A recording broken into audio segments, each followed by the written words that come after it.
How do you collect blood for the dry blood spot transfer kit? Before starting to collect blood, prepare a clean cotton swab, lancet, antiseptic, and gloves. The sample should be collected using a clean glove.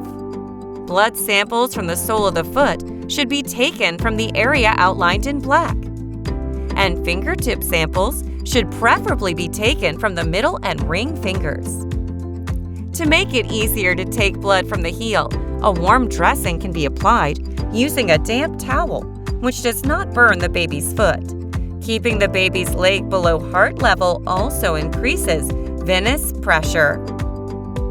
The area from which blood is to be taken should be swabbed with an appropriate antiseptic solution. The excess should be removed with sterile gauze and the area allowed to dry.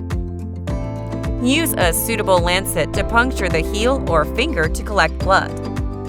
Wipe away the first drop and wait for a second, larger drop to form. After the second drop has formed, the parts of the blood card marked with a ring should be aspirated into the card without touching the skin, but only touching the drop of blood that is formed. Aspirate the blood sample from the vein directly into the rings on the card, using a syringe without overflowing.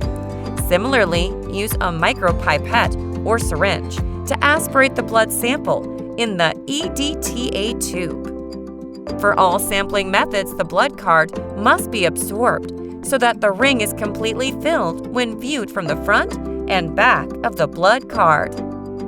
If the patient has received a blood transfusion, contact our support line for a buccal sample transport kit.